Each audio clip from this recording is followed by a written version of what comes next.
এই জন্য আমি বাংলার সরকারকে বলছি, নেটের মাধ্যমে সারা দেশ বিদেশে আমার আলোচনা চলছে, আমি পায়ে হাত দেব। সরকার, আপনার যদি মহব্বত থাকে আল্লাহর প্রতি, আপনার বিবৃতি দেখে আমরা বুঝতে পেরেছি যে আপনি নবীকে ভালোবাসেন, আল্লাহকে ভালোবাসেন। পাপ পুণ্য সেটা মালিকের পক্ষ থেকে, মানুষের যার যেটা সে মালিক বিচার করবে, ঠিক না? ঠিক বলে। কিন্তু আপনি আল্লাহকে ভালোবাসেন, নবীকে ভালোবাসেন, এই হিসাবে আমি বলছি, যদি আপনার বিবৃতি সত্য হয়, ওটা যদি আপনার অন্তরের কথা হয়, এই যে যারা উস্কানি দিয়েছে এই তৌহিদি জনতা এবং ঈমান আকীদা সংরক্ষণ কমিটির নাম করে বাংলাদেশের গোষ্ঠী উস্কানিদাতা এই বেঈমানদেরকে দৃষ্টান্তমূলক শাস্তি দেওয়া হোক, দৃষ্টান্তমূলক শাস্তি দেওয়া হোক, দৃষ্টান্তমূলক শাস্তি দেওয়া হোক।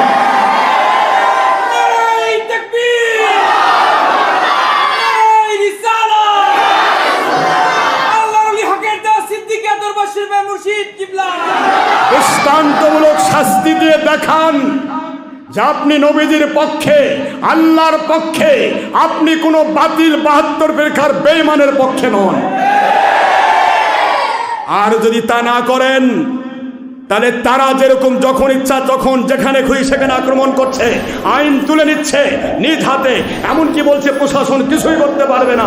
যে দেশের মানুষ বলে প্রশাসন কিছু করতে পারবে না, ওটা দেশ থাকে না, ওটা হয় অরাজক দেশ, ওটা হয় মগের মুল্লুক। পাওয়ার সবারই রয়েছে। আমি নর্থ বেঙ্গলের সমস্ত আহলে সুন্নাতুল জামাতের একজন সভাপতি হিসেবে আমি অনুরোধ করছি, আমরা প্রতিটা মুহূর্ত শান্ত, আমাদের দ্বারা কারো কোনো ক্ষতি হয়নি, হবে না ইনশাআল্লাহ। কিন্তু যদি এইভাবে যদি মানুষকে, এই জালেম গোষ্ঠীকে যদি আপনারা এইভাবে করে যদি বারবার তাদেরকে বিভিন্ন মাজার শরীফে, বিভিন্ন দরবার শরীফে যারা তাদের 2 নম্বরী ভণ্ডামির বিপক্ষে কথা বলে, তাদের ব্যাপারে যারা আক্রমণাত্মক ভূমিকা চালাচ্ছে, আইন নিজের হাতে তুলে নিচ্ছে, এটা যদি সরকার যদি চোখে না দেখেন, তাহলে কিন্তু আহলে সুন্নাতুল জামাতের মানুষ সারা বাংলাদেশে 75% মানুষ, এই 75% মানুষ যদি রাস্তায় বের হয়, আল্লাহর হস্তে কিন্তু গোটা দেশ হবে রণক্ষেত্র। আমরাও কিন্তু আইন হাতে তুলে নিতে বাধ্য হব। পরবর্তীতে গোটা বাংলাদেশে আর কোথাও কোনো বেঈমান ইজিদ বাহিনী দ্বারা যেন কোনো মাজার বা কোনো দরবার বা কোনো মসজিদ যেন আক্রান্ত না হয়। যদি হয় তাহলে আহলে সুন্নাতুল জামাত আর বসে থাকবে না, আমরাও মাঠে নামবো, দেখবো বাতিল ফেরকার ইজিদ বাহিনী, বাতিল ফারকার এজিদ বাহিনী তারাই আছে না আমরা আছি। তাদের জীবন যাবে এজিদের পক্ষে, শয়তানের পক্ষে জাহান্নামী, আর আমাদের জীবন যাবে আল্লাহর হাবিবের পক্ষে, হুসাইনের পক্ষে ডাইরেক্ট জান্নাতি। এই জন্য আমি আপনাদেরকে অনুরোধ করছি, এই শয়তানদেরকে ঠেকান, এই জালেমদেরকে ঠেকান, পারলে ঠেকান।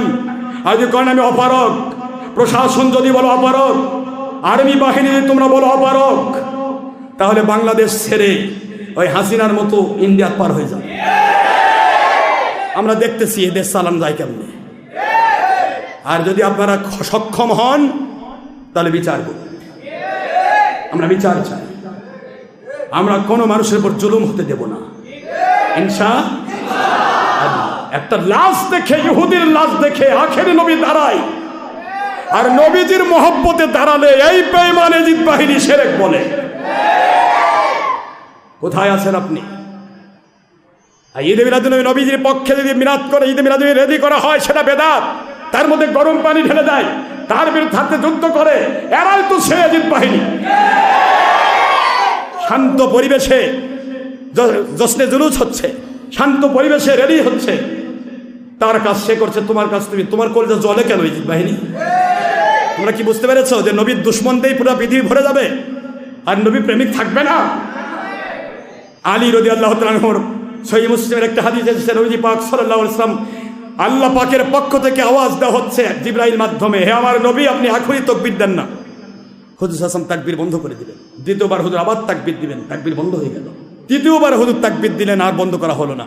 নামাজ শেষে হযরতে জিবরাইল আলাইহিস সালাম আল্লাহর হাবিবকে বলছে, আল্লাহর বন্ধু আপনার আলী সে কোন কাতারের মানুষ? আল্লাহর হাবিব বলে, সে তো আমার পিছনে নামাজ পড়ে, আমার প্রথম কাতারের মানুষ। কই তাকে নামাজের তাকবীরের তাহরিমা, তাকবীরে উলা ধরানোর জন্য আল্লাহ পাক আপনাকে আজকে 2 বার তাকবীর থেকে বারণ করেছেন। আলীর মর্যাদা দেখছেন? কেন মর্যাদা? আলীকে ডাকা হলো, আলী রাদিয়াল্লাহু আনহু, তিনি শেষ কাতার থেকে দাঁড়িয়ে গেলেন, লাব্বাইকা ইয়া রাসূলুল্লাহ, আয় আল্লাহর হাবিব, আমি উপস্থিত রয়েছি। আচ্ছা, আপনি তো সামনের কাতারে আসার কথা, আপনি আমার 8 বছর বয়সে আপনি কালেমা পড়েছেন। শিশুদের মধ্যে প্রথম মুসলমান আলী রাদিয়াল্লাহু আনহু, আর বয়োজ্যেষ্ঠদের মধ্যে প্রথম মুসলমান হতে আবু বকর রাদিয়াল্লাহু আনহু, আর মহিলাদের মধ্যে প্রথম মুসলমান আমার আম্মা খাদিজাতুল কুবরা রাদিয়াল্লাহু তাআলা আনহা। তা আপনি পিছনে কেন?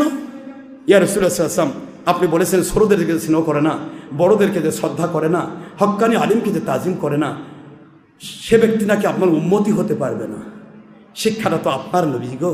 আমি নামাজের ঠিক টাইমেই বের হয়েছি, আপনার পিছিয়ে নামাজ পড়ব, কিন্তু সামনে দেখলাম একজন কাফের বৃদ্ধ মানুষ, বয়োজ্যেষ্ঠ, সে হেঁটে হেঁটে যাচ্ছে, টুকটুক টুকটুক করে হেঁটে যাচ্ছে। তা আমি চিন্তা করলাম, আমি তাকবীরে উলা ধরতে পারবো নবীর সামনে যদি এই লোকটাকে ওভারটেক করে যায়, কিন্তু ওভারটেক করে গেলে বয়োজ্যেষ্ঠের সাথে বেয়াদবি হবে।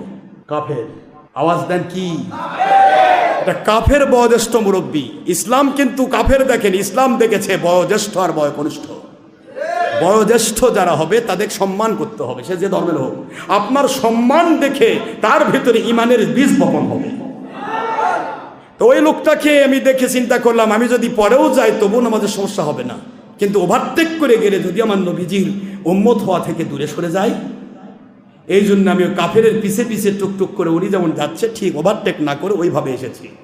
আর আমি না পৌঁছা পর্যন্ত আপনার কাতে নামাজও শুরু হয়নি।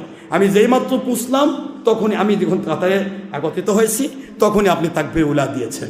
আল্লাহর হাবিব সাল্লাল্লাহু আলাইহি ওয়াসাল্লাম বলেন, আলী, আপনার এই বয়োজ্যেষ্ঠকে সম্মান দেওয়াটাকে আল্লাহ কতটুকু খুশি হয়েছে জানেন? দোজাহানের বাদশাহ আখিরি নবীকে 2 বার তাকবীর থেকে আল্লাহ পাক বঞ্চিত করে দিয়েছেন। সুবহানাল্লাহ বলবেন না? আমাকে তাকবীর থেকে দূরে রাখা হয়েছে, তাকবীর এখনই দেবেন না, কারণ আলী রাদিয়াল্লাহু আনহু যে সম্মান দেখাইছে, এই সম্মানটা আল্লাহ পছন্দ করেছেন। পরবর্তীতে দেখা গেল ওই বৃদ্ধ মানুষ কলেমা পড়ে মুসলমান হয়ে গেছে। সুবহানাল্লাহ বলবেন না মুসলমান? এগুলো আমার ইসলামের শিক্ষা, এগুলো আমার নবীজির শিক্ষা, আল্লাহর শিক্ষা, কোরআনের শিক্ষা।